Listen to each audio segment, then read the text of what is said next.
Hello students, बच्चों आज हमें डीओई से वर्कशीट नंबर 4 मिली है। इस वर्कशीट में बच्चों हम आप ही की टेक्स्ट बुक के चैप्टर सुनामी का पार्ट 2 लिया गया है। आपने लास्ट वीक इसका पार्ट 1 पढ़ा था और उसी की कंटिन्यूएशन आज है। सबसे पहले बच्चों एक बार रिवाइज कर लेते हैं कि सुनामी एक्चुअली होती क्या है। सुनामी होती है बच्चों जब समुद्री इलाके में या ओशंस या सीज में नीचे जो उनका तला होता है, सी बेड जिसको बोलते हैं, वहां पर अर्थक्वेक आने से अगर जमीन धंस जाए तो बहुत सारा पानी जो है समुद्र का एक बार तो पीछे जाता है और फिर बहुत तेजी से कोस्टल एरियाज में, तटीय इलाकों में बहुत तेजी से आता है वापस और अपने साथ सब कुछ बहा कर ले जाता है। उसे कहते हैं सुनामी। आज हम स्टार्ट करते हैं टास्क ए से, जिसमें आपको सुनामी से रिलेटेड एरियाज दिए गए हैं कि कहां पर सुनामी आ सकती है, आपको चूज करना है। Do you think tsunami can strike these places? Right, yes और नो। आपको क्या लिखना है बच्चों? यस और नो। किन जगहों पर सुनामी आ सकती है और किन जगहों पर सुनामी नहीं आ सकती। Hilly areas such as Shimla, क्या पहाड़ी इलाकों में सुनामी आ सकती है बच्चों? नो। क्यों नहीं आ सकती? क्योंकि समुद्र तट के पास कोस्टल एरियाज में सुनामी आती है। So it's a no. Plain areas such as Delhi, क्या दिल्ली जैसे प्लेन इलाकों में आ सकती है? नहीं, क्योंकि हमारे आसपास कोई समुद्र है ही नहीं। Sea coast areas such as Mumbai, yes, Mumbai में सुनामी आ सकती है क्योंकि वो समुद्र के पास है। Desert areas such as Jodhpur, Jodhpur जैसे डेजर्ट के अंदर रेगिस्तान में आ सकती है सुनामी? नो।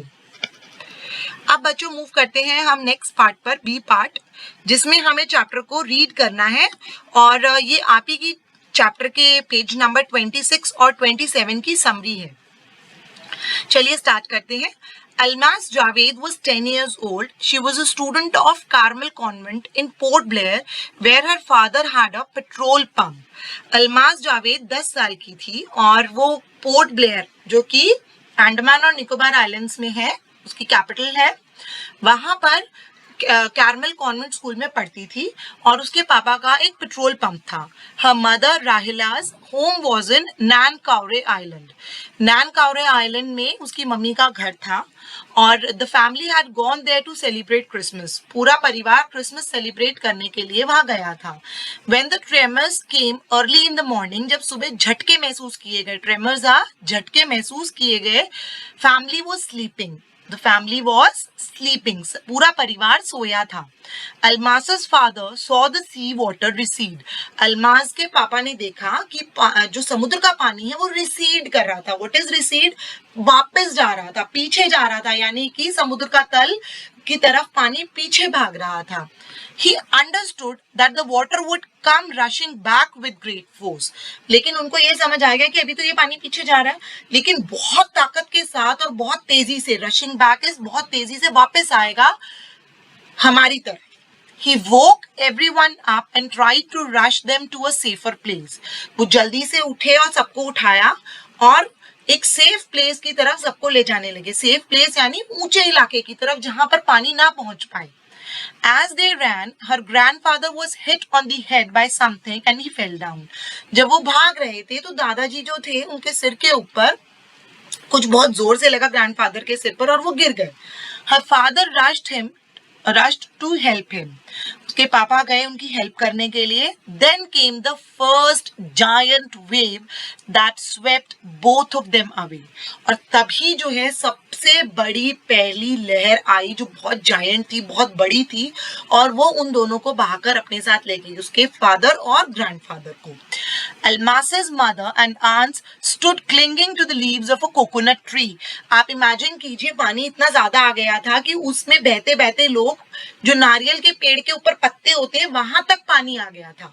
तो उसकी मम्मी और उसकी एंट्स यानी मासियां वगैरह वो उसको पकड़ के खड़ी थी, जोर से पकड़ा था कोकोनट ट्री को, कॉलिंग आउट टू हर, और वो उनको वो सब मिलकर के अलमास को आवाज लगा रही थी।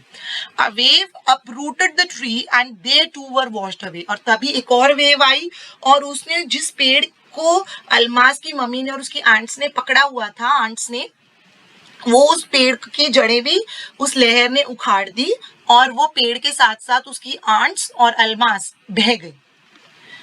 अलमास saw अलमास की मदर और आंट्स बह गई। Almas saw a log of would floating, तभी अलमास ने देखा एक लकड़ी का टुकड़ा जो है वो बहा जा रहा है।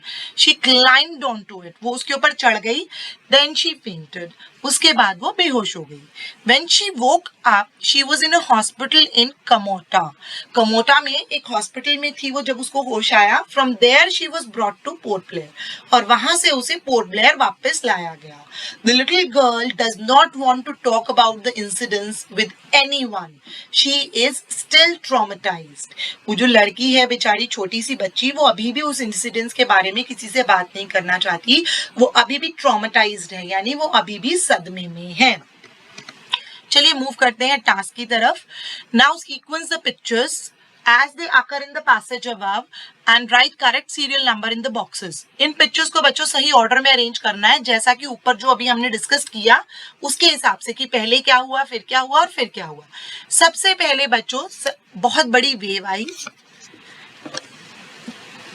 उसके बाद वो वेव सबको बहा कर ले गई, और उसके बाद अलमास को जब होश आया या अलमास को हॉस्पिटल में भर्ती कराया गया, एडमिट कराया गया, तो बच्चों सबसे पहले क्या आएगा नंबर 1 पर, ये वाली पिक्चर, नंबर 2 पर ये वाली पिक्चर, और नंबर 3 पर ये वाली picture. Answer the following questions by selecting the correct option. अब हमें सही ऑप्शन चूज करना है। Why did Almas's father wake up his family, Almas के फादर ने फैमिली को जल्दी से क्यों जगाया, ताकि वो क्रिसमस सेलिब्रेट कर सके, टू सेलिब्रेट क्रिसमस, यस और no, no, to rush them to a safer place, ताकि वो उनको एक सेफ प्लेस पर ले जा सके, yes this is correct, to rush them to a safer place. Almas did not want to talk about the incident with anyone because Almas किसी से भी इस इंसिडेंट के बारे में बात नहीं करना चाहती। क्यों? क्योंकि she was unwell, क्योंकि वो बीमार है? No, she was shocked as she lost her family members. वो सदमे में है क्योंकि उसने अपने परिवार के सदस्यों को खो दिया है। Almas's mother and aunts could not be saved from the tsunami because Almas की मम्मी और उसकी आंट्स को सुनामी से नहीं बचाया जा सका। क्यों? क्योंकि the tree they hold on to got uprooted.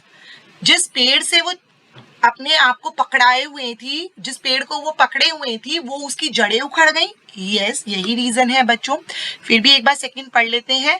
They held on to a log of wood and got drowned, वो एक लकड़ी के टुकड़े के ऊपर थी और वो डूब गई उसके कारण। No, option A is correct. Now task D है बच्चों, given below are words and phrases from the passage that indicate movement of different kinds. Passage के अंदर बहुत सारे वर्ड्स यूज किए गए जिससे अलग अलग तरीके की मूवमेंट्स का पता चलता है। रश्ड यानी कि बहुत तेजी से पानी आया था, जब बहुत तेजी से आना। स्वेप्ट अवे अपने साथ बहाकर ले जाना। फ्लोटिंग यानी तैरना। रिसीड यानी वापस जाना। Now put them into 3 categories. इन वर्ड्स को हमें 3 कैटेगरीज में डालना है। फास्ट मूवमेंट के लिए कौन सा वर्ड है बच्चों इन चारों में से? रश्ड। कौन सा वर्ड है? रश्ड। स्लो मूवमेंट होती है बच्चों फ्लोटिंग, यानी आप पानी के ऊपर बस तैर रहे हैं, तो स्लो मूवमेंट इज फ्लोटिंग। अब ना तो स्लो है ना फास्ट है, बस एक तरीके की मूवमेंट है। रिसीड यानी पीछे जाना, तेजी से या धीरे नहीं, बस पीछे जाना, तो इसलिए रिसीड आएगा, neither slow not fast. Similarly swept away, बहाकर ले जाना, तेजी से बहाकर लेके जाना, धीरे से बहाकर लेके जाना, कुछ नहीं पता चलता हमें, सिर्फ स्वेप्ट अवे यानी बहाकर लेकर जाना। तो ये भी थर्ड कॉलम में आएगा, नीदर स्लो नॉट फास्ट। अब सभी बच्चे अपनी वर्कशीट्स को कंप्लीट करके अपनी टीचर्स को